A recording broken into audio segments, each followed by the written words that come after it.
حضرت ابو ذر رضی اللہ عنہ فرماتے ہیں کہ ایک رات میں باہر نکلا تو حضور علیہ الصلوۃ والسلام اکیلے جا رہے تھے، آپ علیہ الصلوۃ والسلام کے ساتھ کوئی بھی نہ تھا۔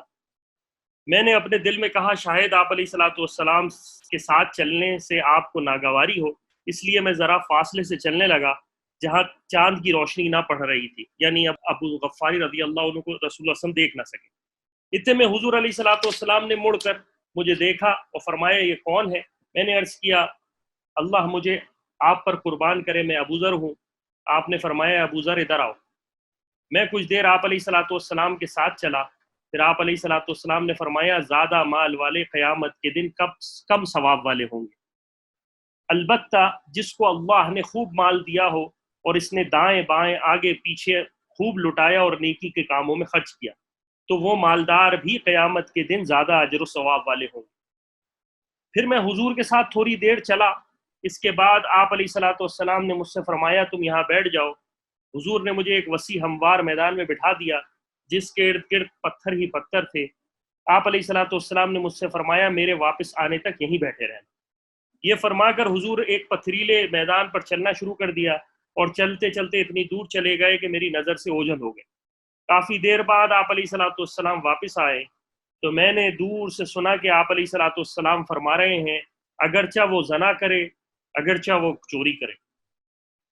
جب آپ علیہ الصلوۃ والسلام میرے پاس پہنچ گئے تو مجھ سے رہا نہ گیا اور میں نے پوچھا اے اللہ کے رسول، اللہ مجھے آپ علیہ الصلوۃ والسلام پر قربان کرے، آپ پتھریلے میدان میں کس سے باتیں کر رہے تھے؟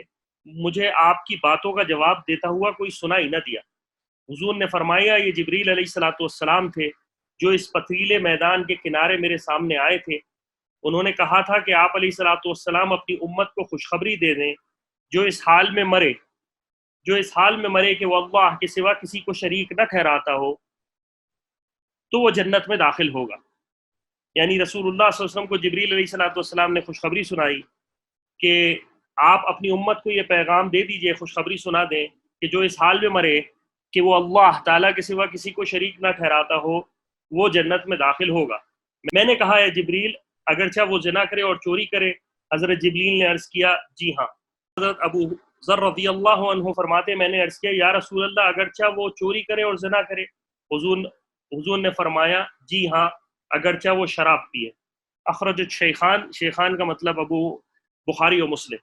بخاری و مسلم اور ترمذی میں اس جیسی ایک روایت میں یہ قول ہے کہ حضور نے چوتھی مرتبہ فرمایا چاہے ابو ذر کی ناک خاک میں مل جائے، یعنی ایسا ہی ہو اگرچہ ابو ذر کی رائے یہ ہے کہ ایسا نہ ہو، یعنی انسان مومن جو اللہ کے علاوہ کسی کو شریک نہ ٹھہراتا ہو، رسول اللہ صلی اللہ علیہ وسلم کو نبی برحق مانتا ہو، جو ایمان کے تقاضے ہیں اس کو پورا کرتا ہو، اللہ تعالیٰ نے اس کے نبی کے طفیل یہ کے ذریعے سے یہ بشارت دی ہے کہ وہ ضرور بضرور جنت میں داخل ہوگا۔